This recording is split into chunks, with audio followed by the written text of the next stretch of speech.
Ben Bikman answers questions on insulin resistance, how to measure it, SGLT inhibitors, triglycerides to HDL ratio across different populations. In the fellow who has higher glucose levels and normal insulin, it could be a situation where he is experiencing stressful situations, or even something as seemingly benign as a bad night or two of sleep that would raise his glucose and not necessarily be pushing up the insulin at the same time. So in that sense, it might be something somewhat less dietary related. So more data is always better than less.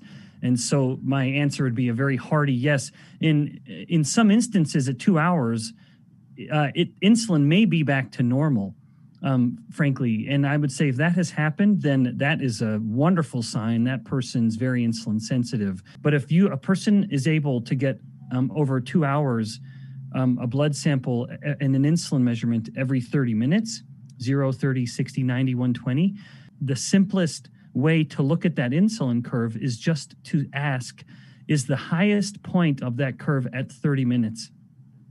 If it is, then that's a good thing. That's a good sign that person is insulin sensitive.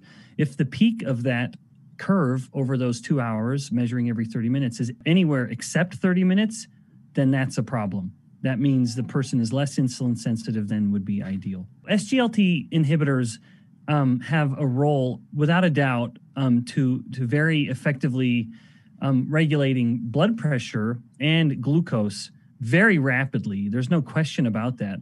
I simply think if we are having someone take a drug that is trying to push the glucose from their body, why not just limit the glucose coming in the first place?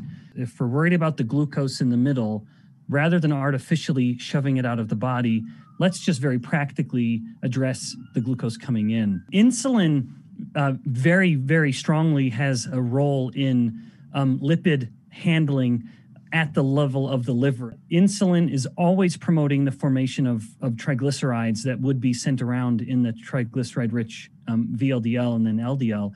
And hyperinsulinemia reduces HDL. So in that sense, insulin is directly altering those two variables.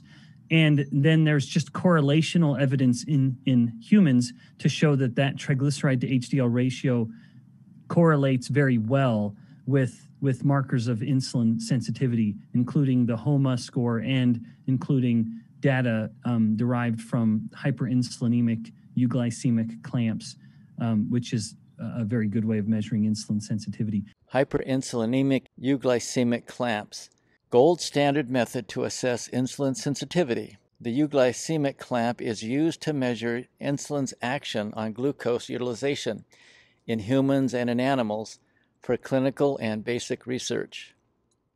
That ratio can't maintain its fidelity across all ethnicities. There was a study that highlighted that the triglyceride to HDL ratio is not as valuable in an African population. There is a growing body of evidence to suggest that there's a more broad lipid panel and lipoprotein analysis that is used that actually has a better predictive power than the triglyceride to HDL ratio alone. That's a growing area. There was a manuscript just published recently that touched on this. The theme of it is that blood lipids are a more and more reliable marker of insulin resistance.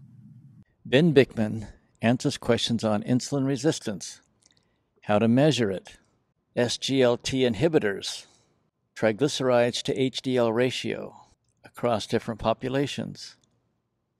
Question: if one has high glucose but normal insulin, Dr. Bikman says, could be a stressful situation or a bad night of sleep.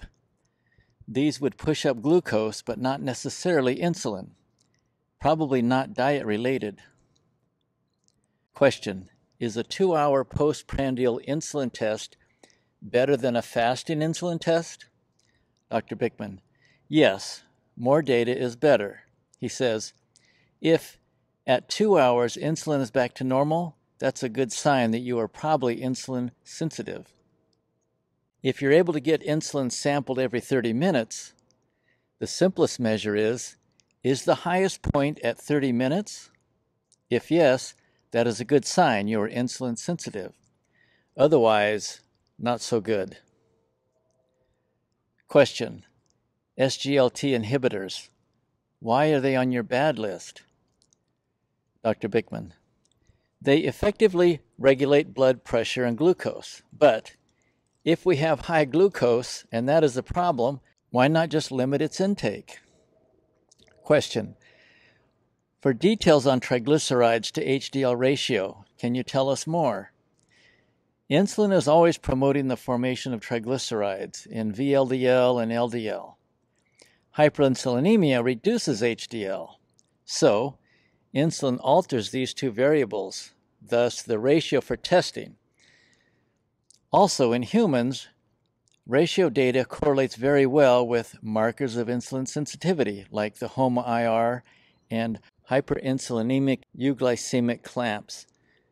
Hyperinsulinemic euglycemic clamps, gold standard method to assess insulin sensitivity. The euglycemic clamp is used to measure insulin's action on glucose utilization in humans and in animals for clinical and basic research. The triglycerides to HDL ratio cannot hold its fidelity across all ethnicities. In a recent study, it's not as valuable in African populations. A more broad lipid panel and lipid protein analysis has a better predictive power. Dr. Bikman says, blood lipids are more and more reliable as markers of insulin resistance. Annotated and summarized, easy to share with loved ones. To access these annotations, go to doctorstotrust.com or see the description below this video's title.